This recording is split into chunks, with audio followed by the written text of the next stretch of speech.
Hello everybody and welcome. It's Word of Info. This is FM 95.4. Dua Muhammad at the controls. I'm Najla Nagib with Dr. Amr Mabrouk, Professor of Plastic Surgery at Hisham University, and we'll be with you until 5 o'clock, so stay with us. And you can call us at 2578-9407.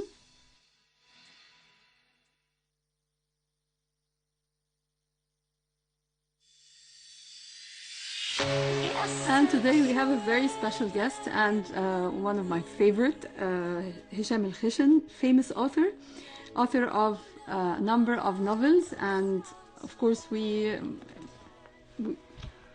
have the great pleasure and great honor to have with us Mr. Hisham El Kheshen, the author, the famous author, the engineer, and he said, just say Hisham El Kheshen. So, good afternoon, sir. Good afternoon. Great to be with you. It's a great pleasure to have you with us, and I really, we owe you a lot because we have read most of your books. Your books are very tempting prose to read, and they have a very elegant way of propagation of thoughts. And definitely, this will only come from a person who is so much interested into culture and education. And therefore, we are really very happy and proud to have you. We're not going to discuss your novels only, but we are going to discuss your route and your way of becoming an author. So it gives us a great pleasure and honor to have you with us. And bear with me because we have to introduce you to our dear listeners, and we are going to talk about first the education. Definitely. Sure. The pleasure is all mine, and I'm all yours. Shoot. So, you started early in education. You were a student in an English school in Cairo. Which school were you, sir? I was at PSS, Port Said School in Zamalek. Yes. Ex-Manor House, right? With Mrs. Mary Salama. Yes, Mrs. Mary Salama started as Manor House, and then it was turned into Port Said School, Zamalek. Yes, and Mary Salama was the sister of Rida Salama, the famous lady who was in Ramses College with my wife, Nagla. Yes. And okay. Yes, and Mr. Gerges. Same background. Yes, and Mr. Gerges Salama was also in the English school in Cairo where I was a student. Mm-hmm. So it seems that we are belonging to the same tribe, if we may use, the same family. Exactly. So when they always say about any writer or any author, definitely you have read thousands and millions of words to write 100 words. I'm going to stop you there before we go ahead, but yes. I have to, before we move to the next part, I have to mention that if I am at all a writer, I owe it to two teachers in PSS. Yes. Unfortunately, they have left us for the rest of the journey in heaven, hopefully. And that's Mrs. Layla Rataba, my English teacher in grade 5 and 6, and Mr. Gamal Fouda, my Arabic teacher in the last 2 years of school. Mm-hmm. And unfortunately, again, when I started writing, I dedicated one of my books to them, but they had already passed away. But I was able to at least get it to their children. So whenever we mention PSS, I have to remember those whenever it comes to writing. So sorry, go ahead. We're still at school because definitely the school days are the days that form the character. They form the person, and they form the interests of your life. And going to an English school in Cairo, or a British education or English education in Cairo, will entitle you to have one step ahead in reading and in getting involved in a second language. But you have chosen, in spite of your good command of English or perfect command of English, you have chosen to write in Arabic. So let's talk about the conflict as a start. Did you have any conflict of writing in English or writing in Arabic? Well, I always had the dream of writing, and I mean literary writing. So I thought at certain points in time that I was going to be writing in English, actually, and perhaps I had Ahdaf Suif in sight because she's an Egyptian who writes prolifically in English, and maybe before I started actually becoming a writer, I always thought that my calling would be to write something in English. Exactly. When we get to how I started writing, I'll tell you how it was all coincidental and the Arabic part took over. Actually, I don't think I had the conflict. I enjoyed writing in English very much, and I enjoyed writing in Arabic very much, and I guess I was blessed by being able to write in both languages in a good way.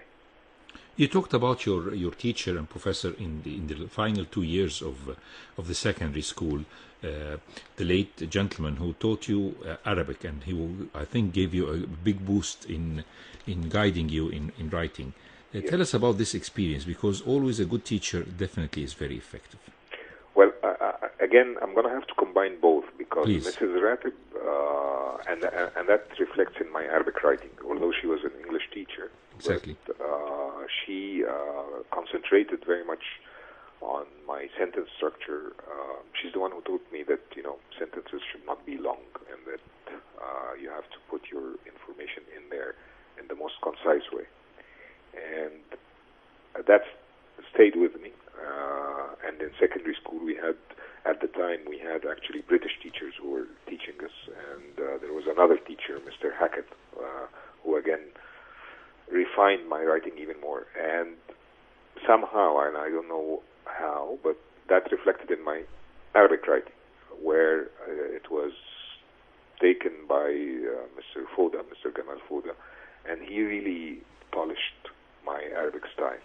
So I think a lot of people will find that my Arabic style is a little bit Western, not in its terminologies or anything, but in the way it's... The structure. In its structure, exactly. And so I guess I had the best of two worlds, if I can say that. Well, definitely it shows, yes. Yeah, But Mr. Foda also, I was good in the Arabic language, not necessarily in writing, but in the grammar and so on. And he really upped my game in that sense. He was a fantastic teacher. He was a fantastic character. He was a very lovable character. So, the teacher that makes you love the subject. He was that type of teacher.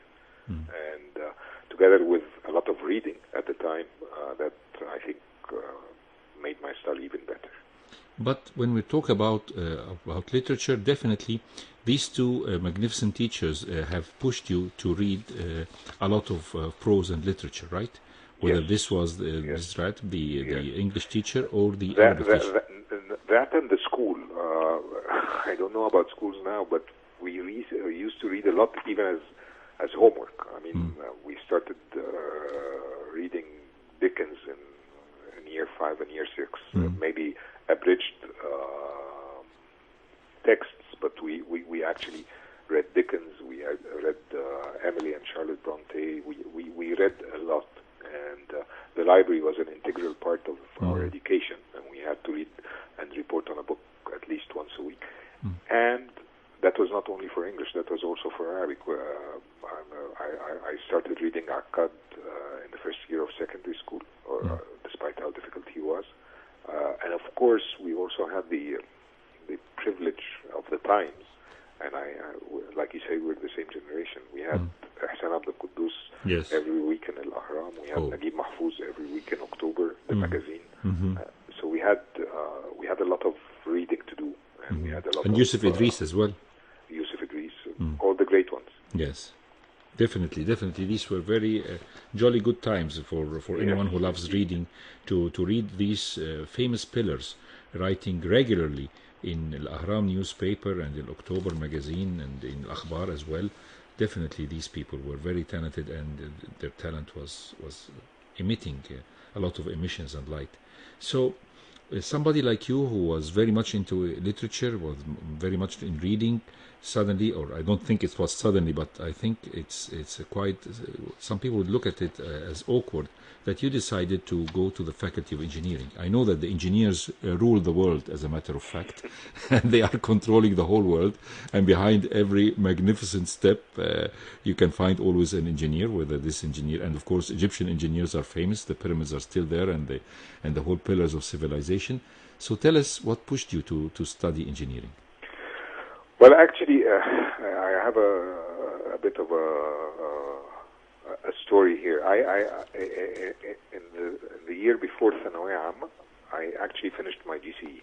But I finished my GCE with a collection of subjects that would only get me into the AUC. At the time, my father was my late father was a professor in university in Ain Shams University in the Faculty of Agriculture, and he was a very academic guy.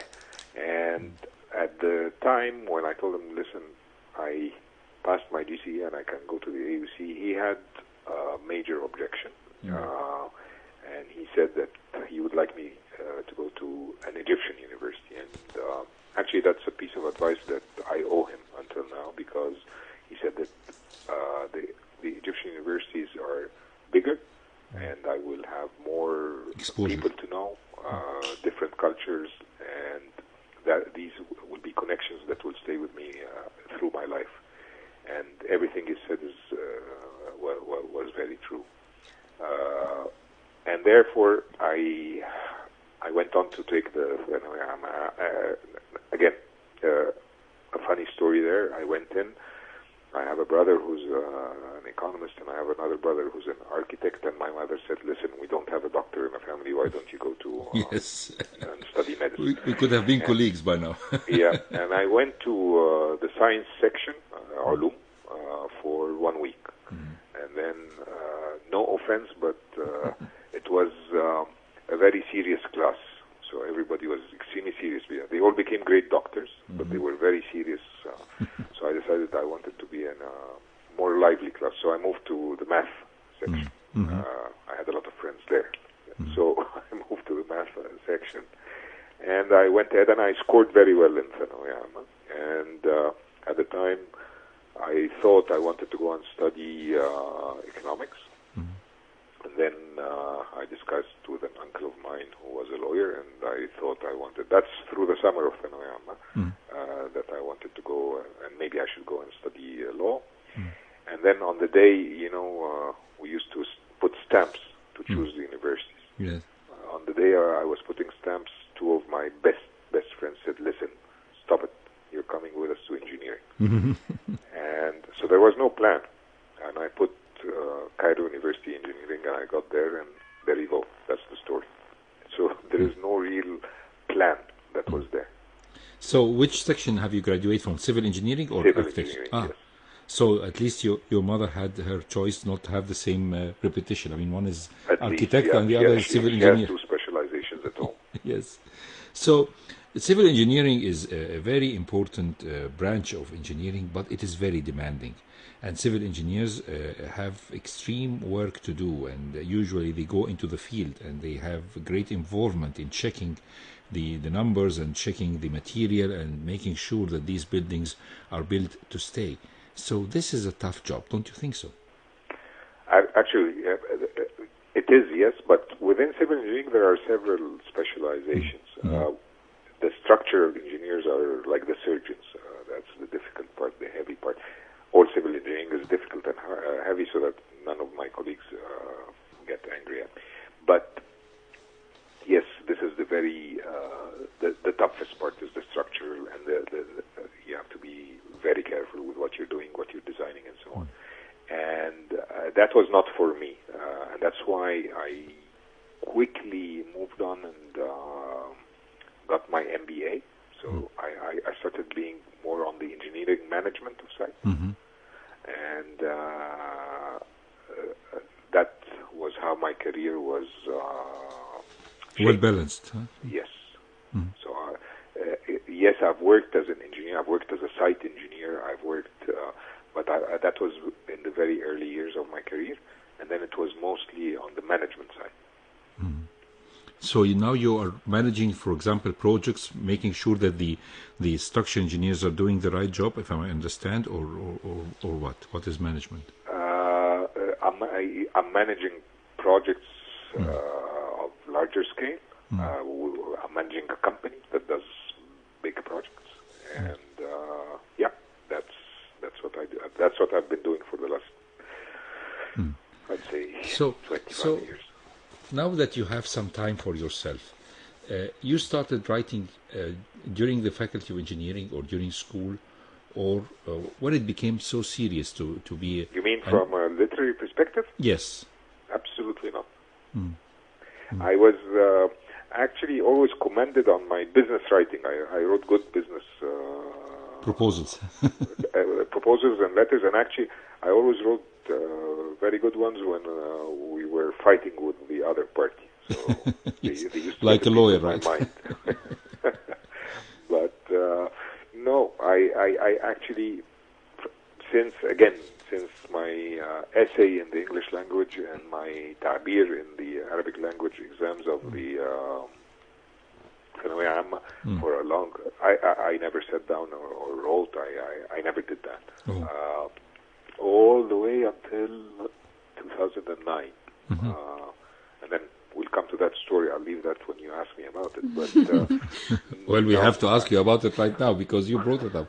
I mean, so tell me, I mean, so I know your age because you write your age on the books. So for 46, It's a good age. yes, it's a good age. So for 46 years, you have never written a novel or an article that is related to literary work. I mean, yes, you have written work.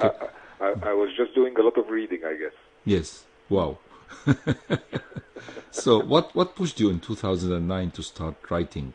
And what was the first trial? Was there a trial or you just published the first one on the spot? No, the first one was a collection of short stories. Mm-hmm. Look, I think you can call me the coincidental author. I'm purely coincidental. It was not planned. It was not.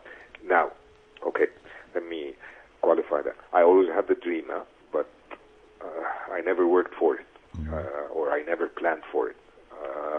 So I was at the time. I was also engaged in another line of business later on in life, beside engineering, which was in sports marketing. And to this effect, I was in a visit in Germany, and I happened to meet a very interesting Egyptian gentleman who was an immigrant to Germany, and his story was extremely amazing and fascinating. I was fascinated by happened in Berlin, and I was wondering, how did you get this idea? Now I'm connecting the dots. No, don't. That's not Once Upon a Time in Berlin. That's a different story. So on the plane back, I decided, I don't know why, but I got a block note out and I wrote his story in a literary form. That was the first literary form. I wrote a short story. What happened to him? I wrote it not in exact details, but I wrote a short story about this guy. Went back home when I arrived, and I shared it with my wife, who actually liked it and said, "Wow, why don't you write another one?" And for the following 2 months, I ended up writing like 20 stories.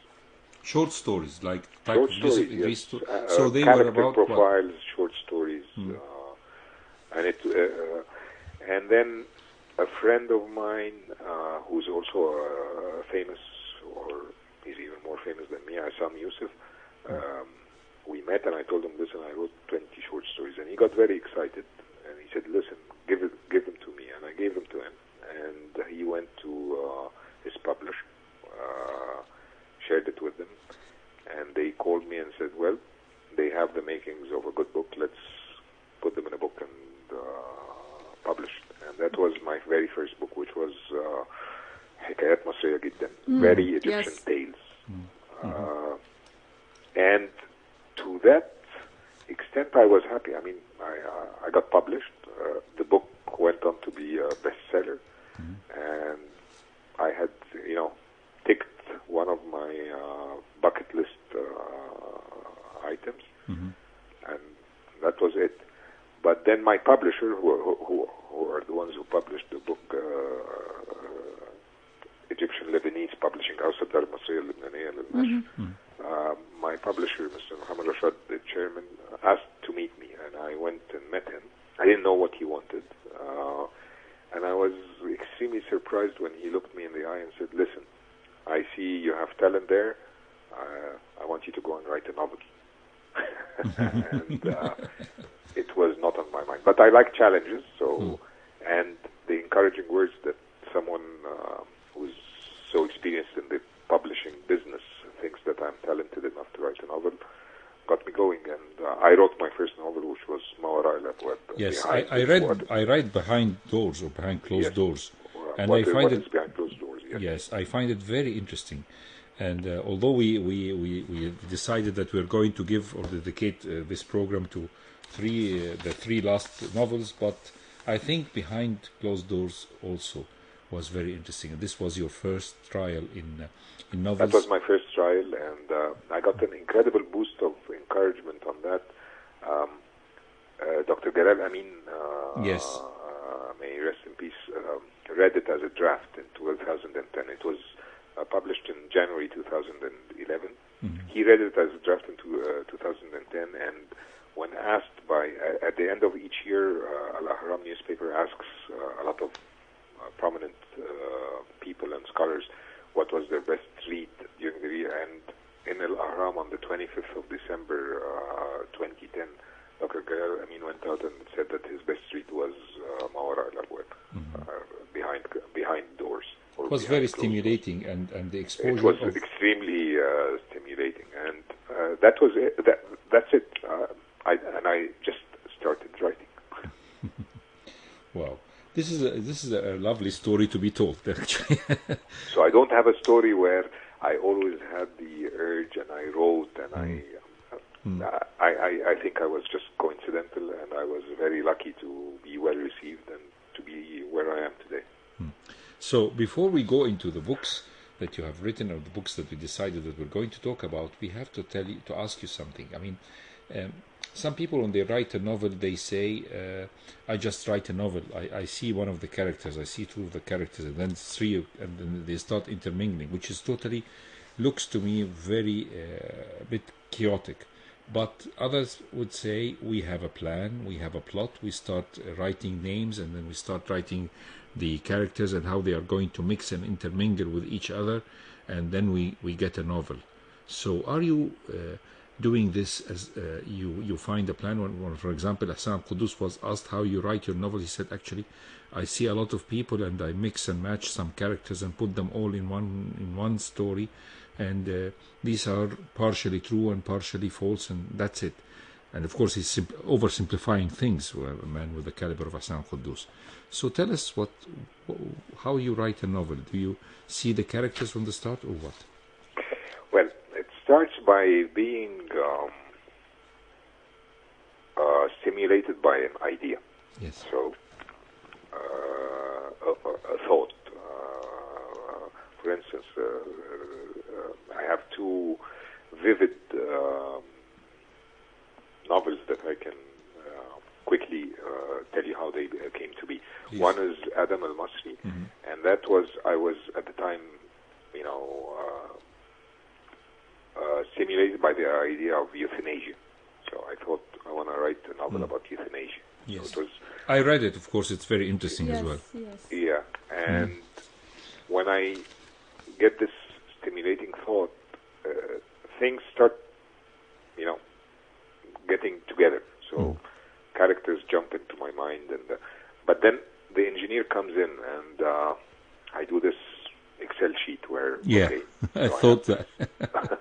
I have this character, and he's going to meet the other character, and that's a cell on the Excel sheet, and they are going to cross lines here and there.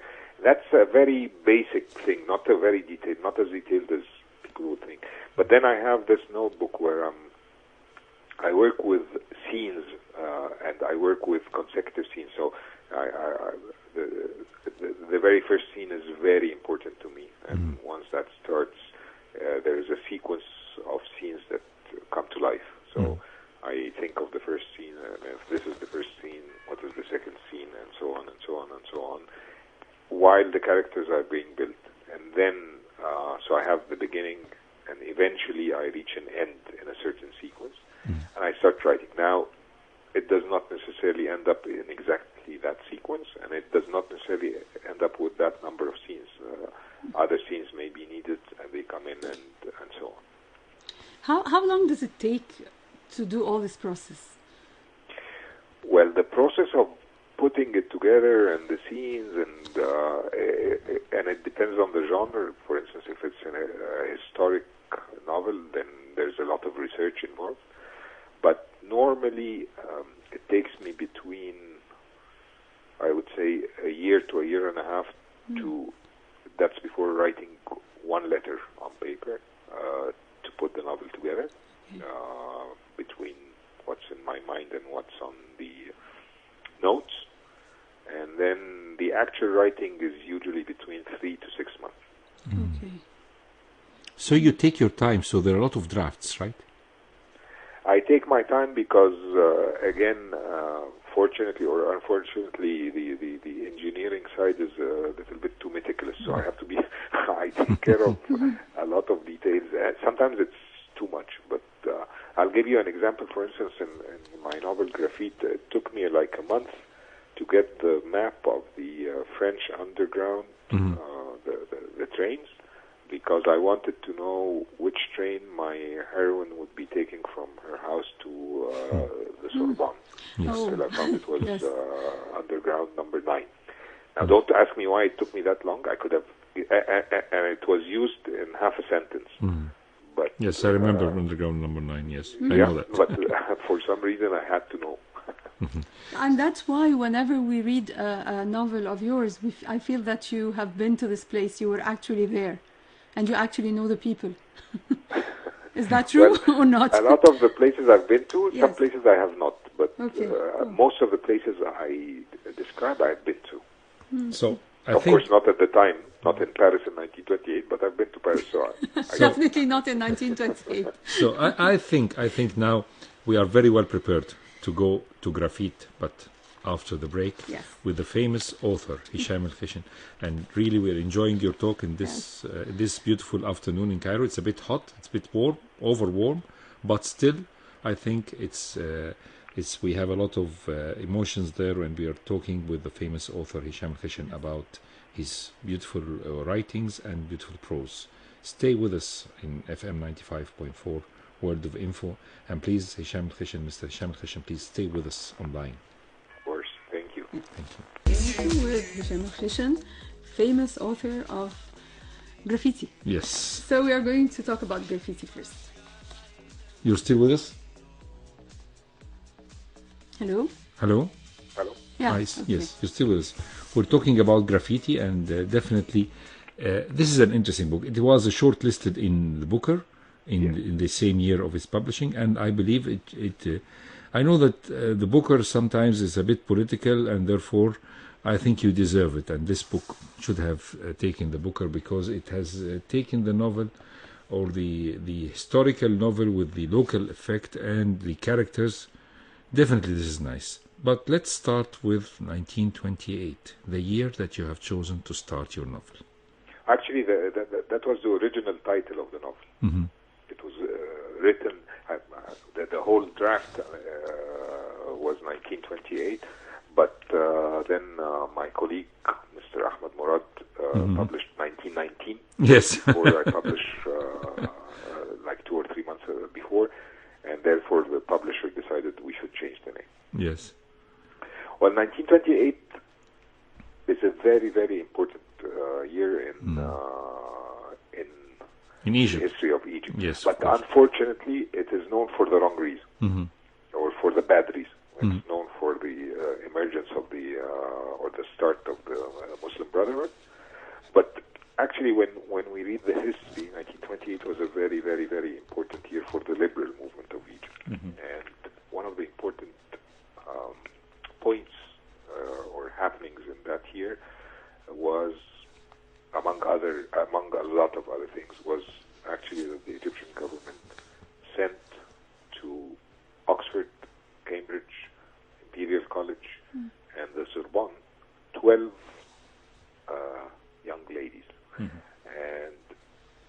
we're talking in 1928, and these were not daughters of pashas or princes.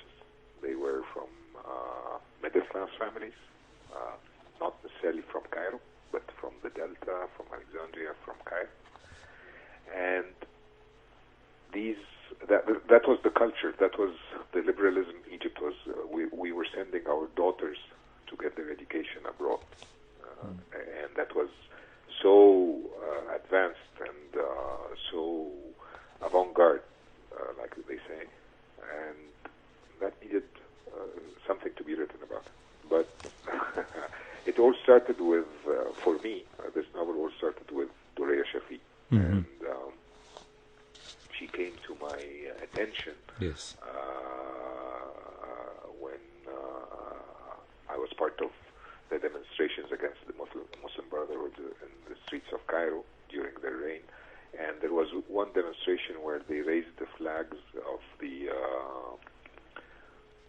ladies of Egypt. And there was this silhouette of Duraya Shafi, and I was told this was Duraya Shafi, and I started researching who Duraya Shafi is, and she's an amazing woman. She's definitely. a woman of steel, and I decided I want to write a novel about this lady. And although she's not the main character, but I created a character that was supposed to be her colleague, and through the character I was telling the story of Duraya Shafi. And I find it very respectable of your side that when you've written in the last few papers of your novel about Duraya Shafi and about her life and death and how she died in a terrible accident, and you decided that you would say that she has fallen from a building, although a lot of people said that she has committed suicide.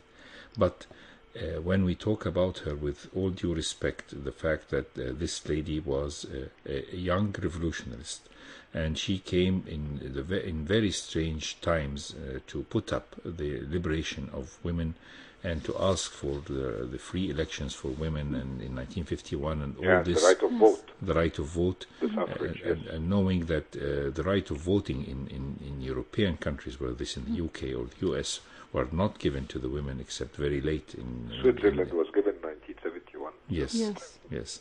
She was So fighting And for it in the I 50s. yes, and I believe that the mention of Duraya Shafi in this novel was an inspiration for the main character to start fighting for her right and to rebound and to start having her own strong life to raise her child. she called her child raise her Duraya. daughter, Yes, yes. and she called her child I believe Duraya. this is the continuity of it, and But how it was amazing, Duraya, really.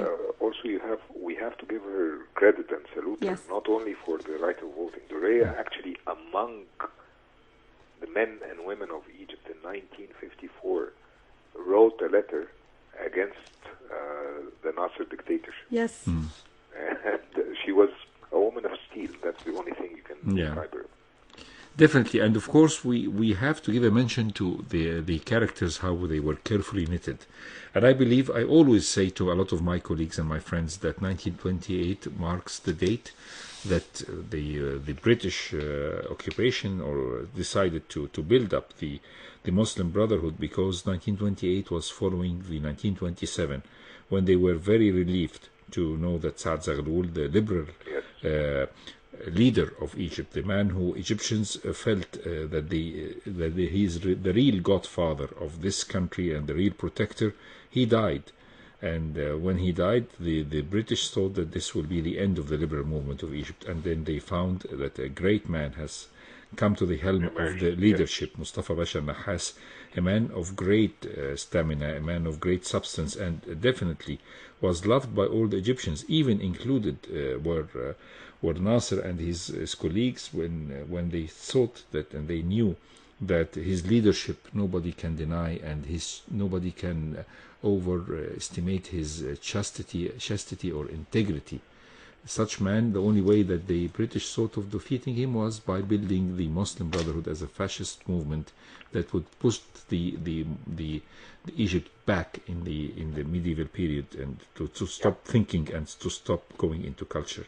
So 1928, definitely the novel, if it has been named 28, I think this would have really made a great effect on the readers, because this is a year to remember, just like you have said. It is indeed. Yes.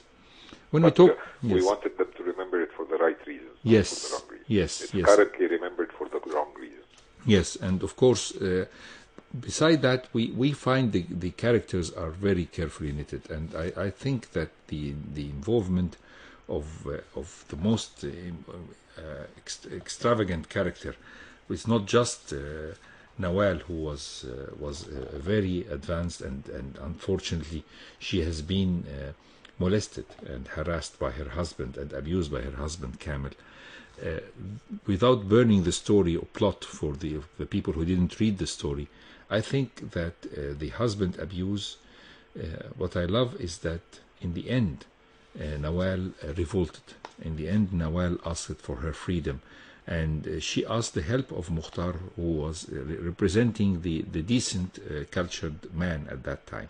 Yeah. And I think this was a very important part of the plot. And the final lines that you have said, what happened to Kamil later on, is very important. It's not a happy ending for Nawal, but still it was very stimulating to think that good will always prevail in a different way. Right? It does. It always does, by the way. We have to believe that. Yes. And so the characters and Ahwani or Ikhwani. I love the rhyme, because when you talked about him and you called him Al-Ikhwani, it was very easy to change the name in the readers' minds into Al-Ikhwani. And I think this was a very important image as well, when the talk between the Ikhwani and his father Abdul Alim. Of course, this was really very stimulating as well. So tell us your point of view. I mean, the message. Do you always believe that a novelist would always have to put a message in his novel, or it's just a novel? No, I am actually against messaging. Very good. And I always like to do the simile with painting. If you're painting a great painting, when Leonardo painted the Mona Lisa, I don't think he was sending a message. He was just creating beauty. Yes. And I think when we write, when we sing, when we play music, we're just creating something that is beautiful for the spirit. And I think if anybody tries in any form of art to send a message, that fails. Well, yes, I think this is a very good answer, because sending a message would be like a civic lesson, Exactly. It turns it well. If you want to read a book about message, yes, or messages, there are books for that. If you want to read about civil engineering, there's a book for civil engineering. There's a book for inspiration. There's a book for the spirit. There are books for everything, and there are books with great books with messages. But novels are not to be books with messages. Now there may be opinions in the novel, but again, you have to be careful. They cannot be the author's opinions. They can be the character's opinions. Sometimes you like to write the some chapters with the word I have woke up, I have decided, and I've met. And sometimes you decide to describe. Is there any plan in doing that? That has to do with my literary, with my literary journey. I experiment. So I write sometimes with a narrator, and then sometimes I take the challenge of writing in the first person, and sometimes in the third person, and sometimes. So I'm having fun, and depending on what I think is a challenge, like for instance in my last novel, I wrote with 7 different voices. Yes, I noticed that. That's what I'm bringing up. When I up. told my publisher that I'm writing a novel with 7 different voices, they thought I was crazy. And that's the challenge. It's a great hobby, and I treat my writing as purely a hobby. Yes. And therefore, that gives me the width and the breadth to experiment, and I like to experiment. And so voices is one of the things I experiment with. I write different voices. I write feminine voices when I'm a man. I write men's voices. So it's great. It's experimenting at large.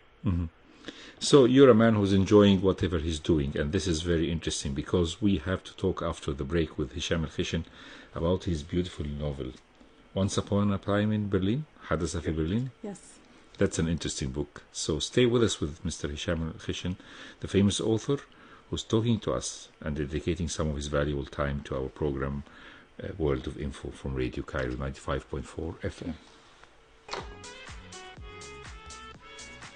So back again, Word of Info. So, and now the other story, the other novel. Yes, Once Upon My a Time in favorite. Berlin. Nagla's Hadith favorite. Berlin, yes.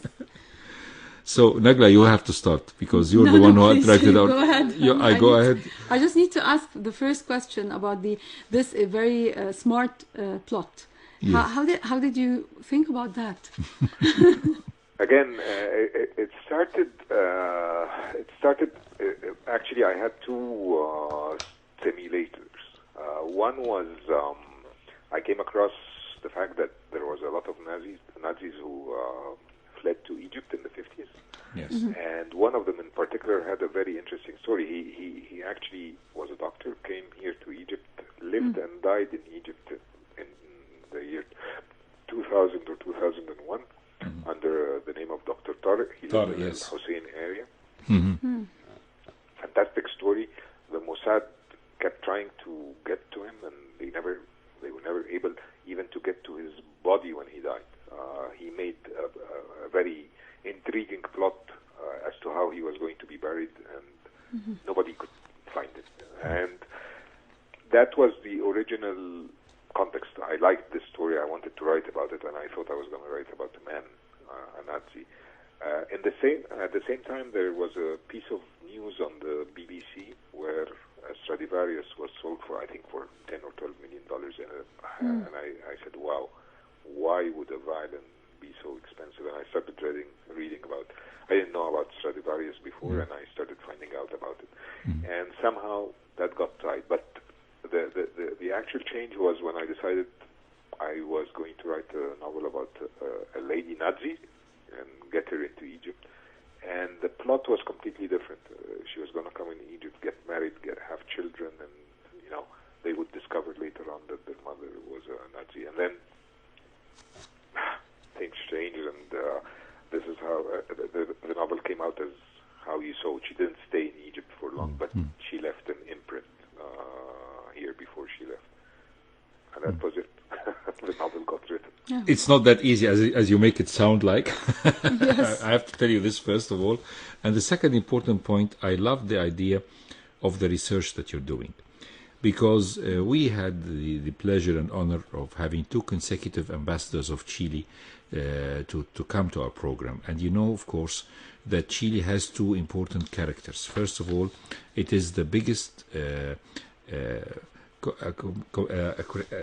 accumulation of Palestinians in diaspora is in Chile. Anywhere in the world, it is in Chile. And the second important point is that it has a very important group of Germans who are living in Chile since 1850.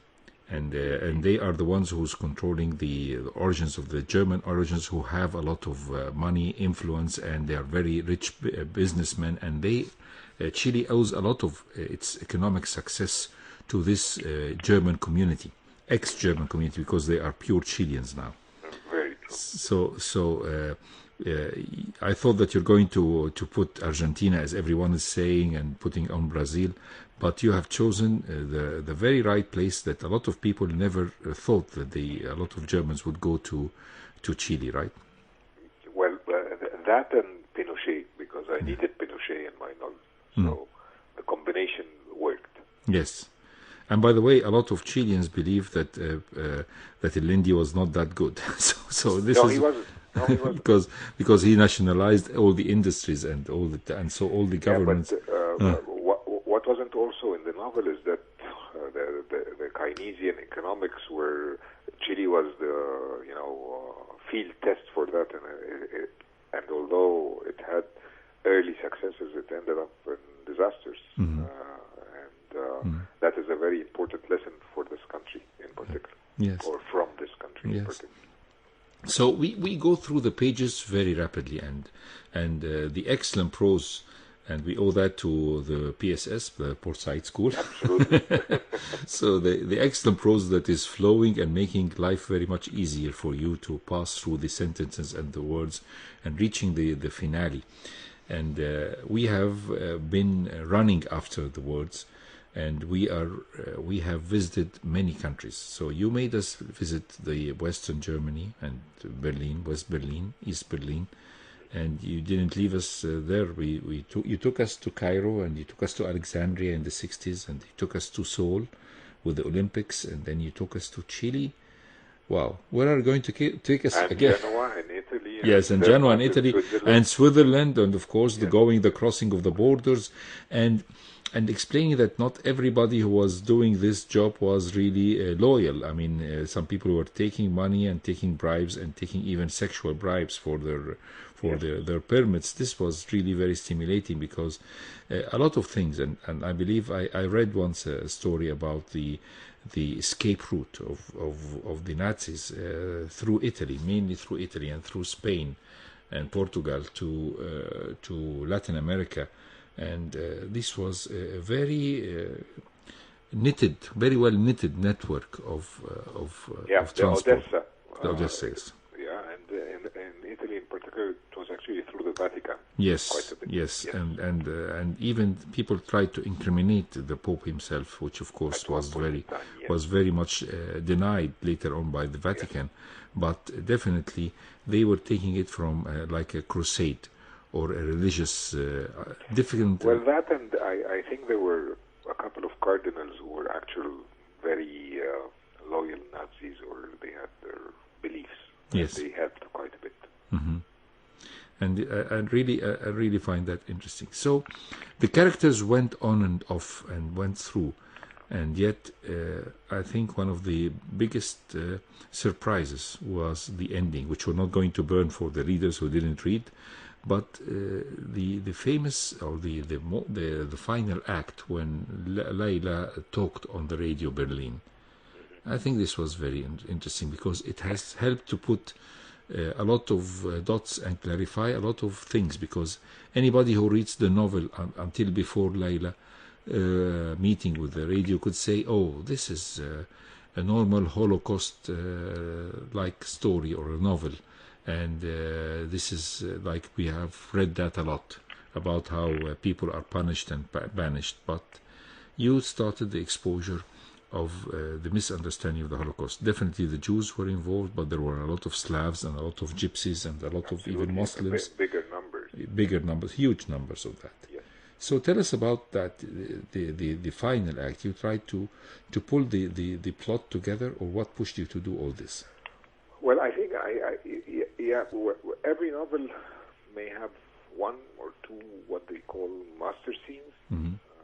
I think this was one of the master scenes of the novel. Now, yes. The build-up was leading, and actually the writing was always about humanity, how humans suffer.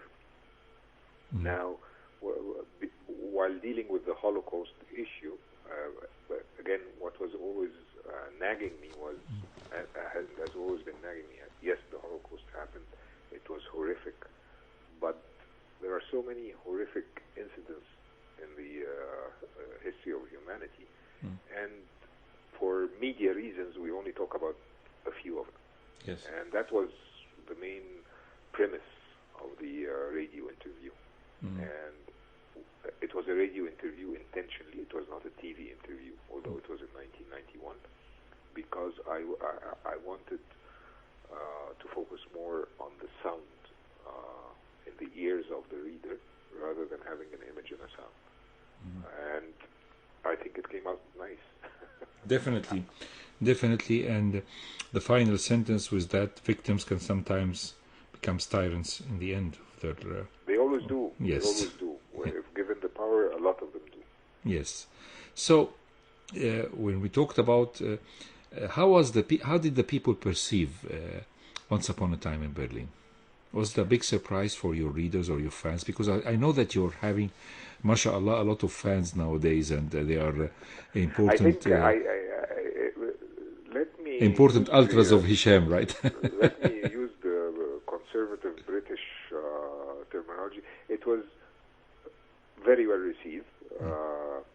As any work of art or literature, some people liked it, some people didn't. Of course. But I think the majority liked it. And the fact that it was a fast-paced novel, that it was going to different places, that it was exposing parts of history that may have been unknown to a lot of people. I think all that worked for it to be well received. So the vibes were great. that was it. It was great. I'm very happy with the response, and I enjoy getting feedback till now. I personally, if ever I get a feedback from a reader, I like to respond back because without readers, writers will not exist. Exactly. That is something that I truly believe in. It's a very good statement, but we are running out of time. But we have to give a mention about Shilit Limon, because I read it as unfortunately this was the first book of Hisham El Kheshen that I read, and then I started exploring the world of Hisham El Kheshen later on. So Shilit Limon is very interesting, and it carries the flag of 2020, right? This is your last. This is only a month ago. Yes, actually, a month and a half ago. Yes, so. It didn't catch the Corona times, so but no, it escaped it. Actually, yes. It was supposed to be published in March, but then came the Corona, and it was postponed to July.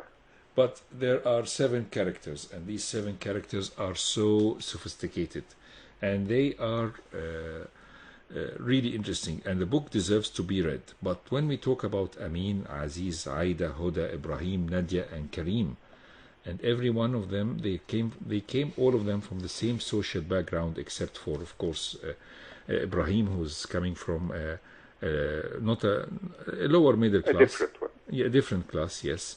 And he's the only one who, he's the second one who has an ID carrying Libon building in it, right? Third one, because Karim, Amin, and him. Yes. Yes, Karim and Amin were neighbors. Karim and Amin, yes. Amin, yes. I didn't know that.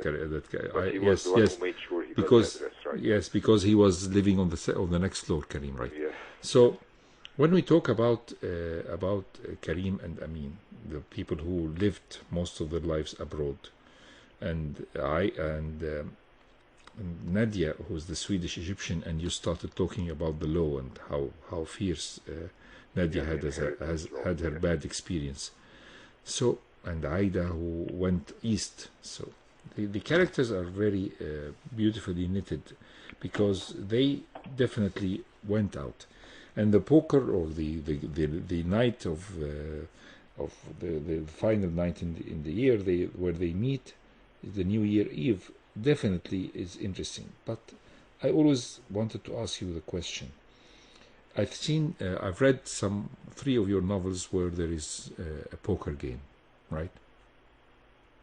Did you? Yeah, because this one has the poker game. Graphite had poker. Yes. This one had poker. Which is the third?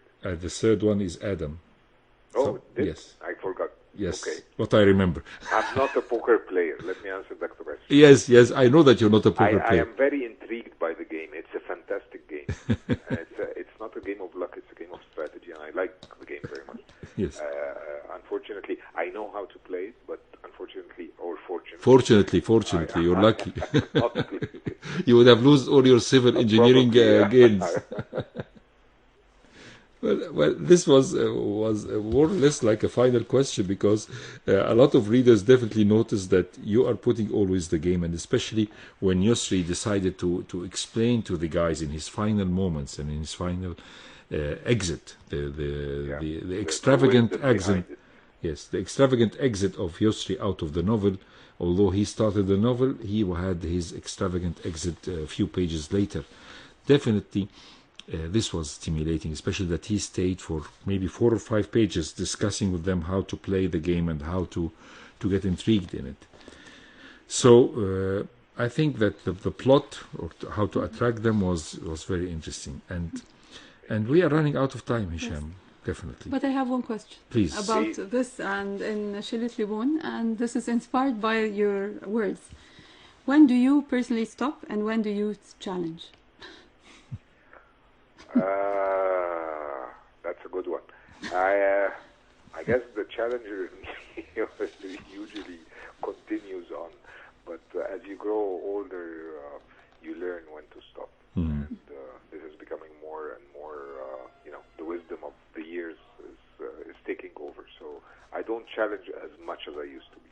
Mm. So this was a good psychologist question in the end. Yeah. The $1 million question.